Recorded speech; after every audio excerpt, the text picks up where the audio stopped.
আমাকে আসার সময় এই ডানকুনি টোল প্লাজার কিছু মুসলমান কর্মচারীকে দিয়ে দূর থেকে এরকম কালো পতাকা দেখাচ্ছে। আমি বললাম তোর বাপ যাচ্ছে, দেখ, যত দেখাবি তত আসবো। যাওয়ার সময় গাড়ি স্লো করে যাব ডানকুনি টোল প্লাজায়, সামনে থাকলে আয়। যদি বাপের বাটে হোস, বাবা মায়ের নাম ঠিক থাকে, আমার সামনে এসে দাঁড়া। রোহিঙ্গা বাংলাদেশি মুসলমান তাড়ালে হবে না, তৃণমূলকেও তাড়াতে হবে। 25-এ কি একটা করছে না পাড়ায় পাড়ায়, আমার পাড়া। 26-এ আমার পাড়া, আমার পাড়া, আমার পাড়া, আমার পাড়া, আমার পাড়া, আমার পাড়া, তৃণমূলকে তাড়াতে হবে। ইলেকশন কমিশন তো রোহিঙ্গা আর বাংলাদেশি মুসলমান তাড়াবে, আর আপনারা সবাই আমরা মিলে তৃণমূলকেও তাড়াবো।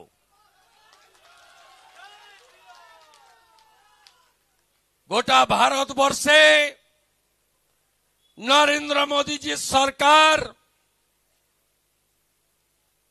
15 কোটির কাছাকাছি কৃষক পরিবারকে পিএম কিষাণ সম্মান নিধি দেন। এই রাজ্যে 50 লক্ষ পরিবার পাচ্ছেন, কেন 83 লক্ষ পরিবার পাবে না? নথিভুক্ত কৃষক পরিবারের সংখ্যা 83 লক্ষ দেবে না। যে 33 লক্ষকে রেকর্ড দিচ্ছে না, তালিকা পাঠাচ্ছে না, তার অধিকাংশই হিন্দু পরিবার, তাই তারা আজকে পিএম কিষাণ সম্মান নিধি থেকে বঞ্চিত। আজকে ভাগ চাষীদের রেকর্ড বন্ধ করে রাজ্য সরকারের কৃষক বন্ধু কর্মসূচিতে অধিকাংশ ভাগ চাষী বর্গাদারকে বঞ্চিত করা হচ্ছে, হ্যাঁ কি না বলুন? মোদিজি 37,000 কোটি টাকা বছরে সারে ভর্তুকি দিচ্ছে। এই কালী পুজোর চলে গেলেই, শীত এলেই আলুর সিজন শুরু হবে, চাষের 1200 টাকার সার 2500 টাকা হবে, হ্যাঁ কি না বলুন? তখন বেচারও দেখা নেই, আর খালা মমতারও টিকি নাই, পাবেন না।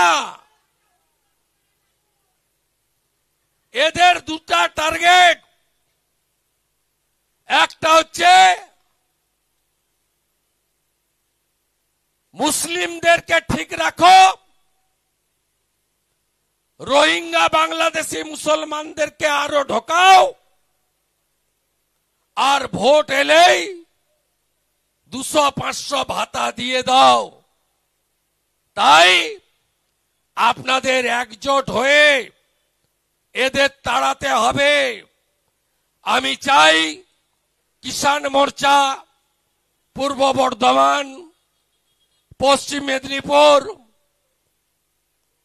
হুগলি গ্রামীণ, হাওড়ার একটা অংশ, ওদিকে কোচবিহার, আলিপুরদুয়ার, এই এলাকায় সাবসিডি মূল্যে ন্যূনতম সরকারের দেওয়া কমিটমেন্ট অনুযায়ী 15 টাকা কেজি দরে সরকারকে আলু কিনতে হবে। এই দাবিতে আন্দোলন আরো তীব্র করুন। লিখে দিয়েছ অর্ডার, আর যদি না করে কৃষকরা এই সার্কুলার নিয়ে কোর্টে যান, ঠেলায় না পড়লে বিড়াল গাছে ওঠে না। এ সহজে কিছু হবে না।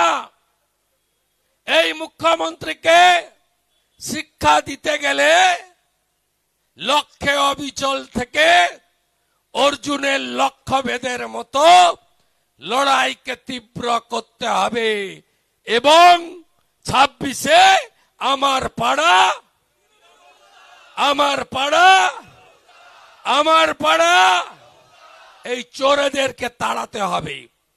কথা দিচ্ছি, ভোট ঘোষণা হলে জাতীয় নেতারা আসবেন, সংকল্পপত্র বিজেপি ঘোষণা করবে। সেই সংকল্পপত্রে নারী সুরক্ষা 1 নম্বরে যদি থাকে, কৃষকের অধিকার, কৃষকের ভবিষ্যৎ যথাযথ গুরুত্ব ভারতীয় জনতা পার্টির সংকল্পপত্রে থাকবে। এবং ইতিমধ্যে যে রাজ্যগুলিতে বিজেপি সংকল্পপত্রে যা যা বলেছিল সব পূরণ করেছে। আমরা বলেছিলাম দিল্লিতে 500 টাকার গ্যাস, 10 লাখের আয়ুষ্মান ভারত, 2500 টাকা মহিলাদের দেব, রেখা গুপ্তাদি চালু করে দিয়েছেন। আমরা বলেছিলাম ছত্তিশগড়ে 3100 টাকা কুইন্টাল সরকার ধান কিনবে। ছত্তিশগড়ে 3100 টাকা কুইন্টাল বিজেপি সরকার ধান সরাসরি কিনছে। আমরা বলেছিলাম হরিয়ানাতে মহিলাদের 2100 দেব। আমরা রাজস্থানে 25 লাখ টাকা পর্যন্ত চিকিৎসা ফ্রি, 500 টাকার গ্যাস।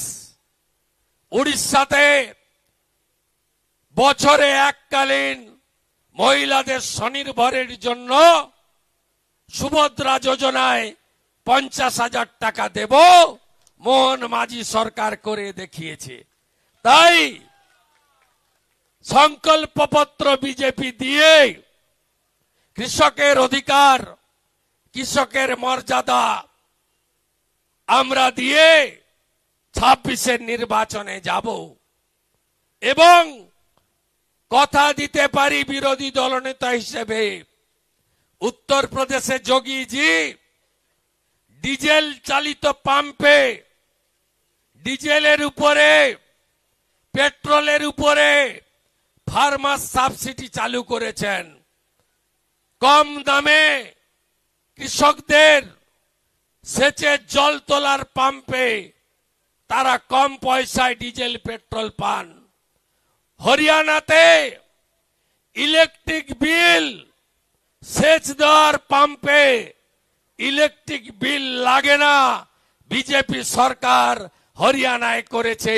আর চোর মমতা গলা কেটে আপনাদের কাছ থেকে ইলেকট্রিক বিল নিয়ে যাচ্ছে, গলা কেটে প্রত্যেকটা পাম্প থেকে।